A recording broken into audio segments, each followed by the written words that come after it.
अगर आप केंद्रीय कर्मचारी हैं, सरकारी कर्मचारी हैं या पेंशनर हैं, फिर आपके परिवार में कोई सरकारी सेवा से जुड़ा हुआ है, तो आज की यह वीडियो आपके लिए बहुत ही महत्वपूर्ण साबित होने वाली है, क्योंकि आज हम बात करने वाले हैं उन 3 बड़ी खबरों की जिनका सीधा असर लाखों केंद्रीय कर्मचारियों की सैलरी, डीए, फिटमेंट फैक्टर और आने वाले 8वें वेतन आयोग पर पड़ सकता है। पिछले कुछ दिनों में जो घटनाक्रम तेजी से सामने आया है, उसने कर्मचारियों के बीच एक नई उम्मीद जगा दी है। आखिर लगातार हो रही बैठकों का क्या नतीजा निकला, सरकार के सामने कौन कौन सी मांगें रखी गई, डीए मर्जिंग को लेकर आखिर क्या नया अपडेट आया और 8वें वेतन आयोग को लेकर अब आगे क्या होने वाला है, आज इस वीडियो में विस्तार से समझेंगे। इसलिए वीडियो को अंत तक जरूर देखिएगा, क्योंकि बीच में मैं आपको एक ऐसी जानकारी बताऊंगा जो आने वाले समय में कर्मचारियों की सैलरी पर बड़ा असर डाल सकती है। दोस्तों, सबसे पहले बात करते हैं हाल ही में हुई उस अहम बैठक की जिसने कर्मचारियों के बीच नई चर्चा शुरू कर दी है और जोखिम भरे इलाकों में अपनी सेवाएं दे रहे सरकारी कर्मचारियों से लंबे समय से यह मांग उठाई जा रही थी कि ऐसे कर्मचारियों को मिलने वाले हार्डशिप अलाउंस और रिस्क अलाउंस को दोबारा समीक्षा की जाए, क्योंकि कई जगहों पर काम का जोखिम लगातार बढ़ता जा रहा है लेकिन सुविधाएं उसी अनुपात में नहीं बढ़ रही। बताया जा रहा है कि बैठक के बाद रेलवे विभाग की ओर से अलग अलग जोनों और विभागों से विस्तृत जानकारी मांगी गई है। इसमें पूछा गया है कि किन स्थानों पर कर्मचारी सबसे अधिक जोखिम उठाकर काम कर रहे हैं, ड्यूटी के दौरान कितनी दुर्घटनाएं हुई, कितने कर्मचारी घायल हुए और किन क्षेत्रों में विशेष जोखिम है।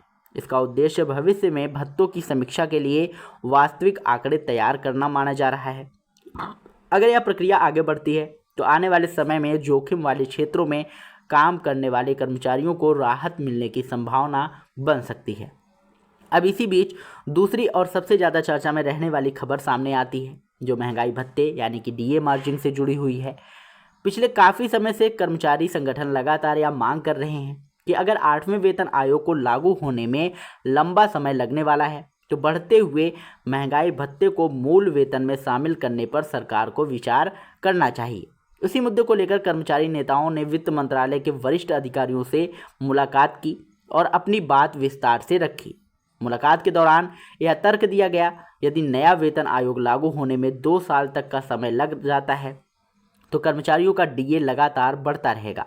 ऐसे में केवल छोटे छोटे प्रतिशत की बढ़ोतरी से कर्मचारियों को अपेक्षित राहत नहीं मिल पाएगी। इसलिए डीए मार्जिन पर गंभीरता से विचार किया जाना चाहिए। बताया जा रहा था कि अधिकारियों ने सभी पक्षों की बात ध्यान से सुनी और कर्मचारियों द्वारा दिए गए सुझावों को नोट भी किया। लेकिन दोस्तों, यहाँ 1 मिनट रुकिए, क्योंकि यही वह जानकारी है जिस पर सबसे ज़्यादा भ्रम फैलाया जा रहा है।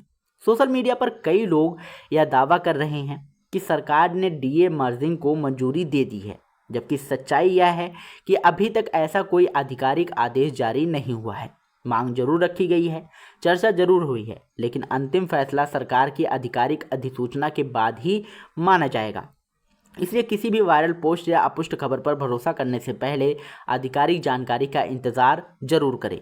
अब बात करते हैं 8वें वेतन आयोग की, तो जिसका इंतजार देश के लाखों कर्मचारी और पेंशनर बेसब्री से कर रहे हैं।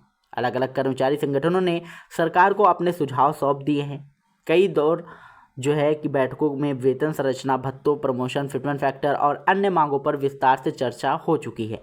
अब माना जा रहा है कि सुझाव एकत्र करने की प्रक्रिया लगभग पूरी हो चुकी है और आगे इन्हीं सुझावों के आधार पर रिपोर्ट तैयार की जाएगी। तो सबसे अधिक चर्चा फिटमेंट फैक्टर को लेकर हो रही है। अलग अलग संगठनों ने अलग अलग मांगे रखी हैं, कहीं 3.00, कहीं 3.25, तो कहीं इससे भी अधिक फिटमेंट फैक्टर की मांग की गई है। हालांकि यह केवल प्रस्ताव है, अंतिम निर्णय सरकार और वेतन आयोग की सिफारिशों के आधार पर ही होगा। कुछ विशेषज्ञों का मानना है कि कर्मचारी की उम्मीदें काफ़ी ऊंची हैं, जबकि कुछ का कहना है कि सरकार आर्थिक स्थिति को देखते हुए संतुलित फैसला ले सकती है। अगर केवल एक उदाहरण से समझें तो मान लीजिए किसी कर्मचारी का वर्तमान मूल वेतन 18,000 रुपये है। यदि भविष्य में किसी निश्चित फिटमेंट फैक्टर के आधार पर उसका नया वेतन तय किया जाता है तो उसकी बेसिक सैलरी में अच्छी खासी बढ़ोतरी हो सकती है।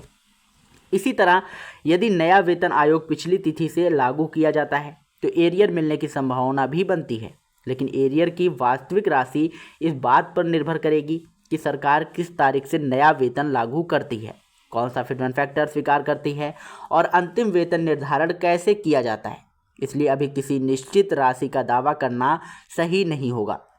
यही वजह है कि इस समय कर्मचारियों के बीच सबसे ज़्यादा चर्चा 3 बातों को लेकर हो रही है। पहली, जोखिम वाले क्षेत्रों में काम करने वाले कर्मचारियों के भत्तों की समीक्षा, दूसरी डीमर्जिंग की मांग और तीसरी 8वें वेतन आयोग के तहत संभावित फिटमेंट फैक्टर और वेतन वृद्धि। आने वाले महीनों में जैसे जैसे आधिकारिक जानकारी सामने आएगी पूरी तस्वीर और साफ होती जाएगी। अगर आप चाहते हैं कि केंद्र सरकार के कर्मचारियों, पेंशनरों, महंगाई भत्ते, 8वें वेतन आयोग, फिटमेंट फैक्टर, एरियर और सरकारी योजनाओं से जुड़ी हर बड़ी छोटी खबर सबसे पहले सही जानकारी आपके पास पहुंचे तो विद्याधाम चैनल को अभी सब्सक्राइब कर लीजिएगा। वीडियो पसंद आया तो वीडियो को लाइक कर दीजिएगा और इसे अपने सभी कर्मचारी साथियों के साथ शेयर जरूर करिएगा और कमेंट में अपनी राय जरूर लिखिएगा कि आपके अनुसार सरकार को सबसे पहले डीमर्जिंग पर फैसला लेना चाहिए या 8वें वेतन आयोग की प्रक्रिया को और तेज करना चाहिए। मिलते हैं अगली वीडियो में, तब तक के लिए जय हिंद, जय भारत।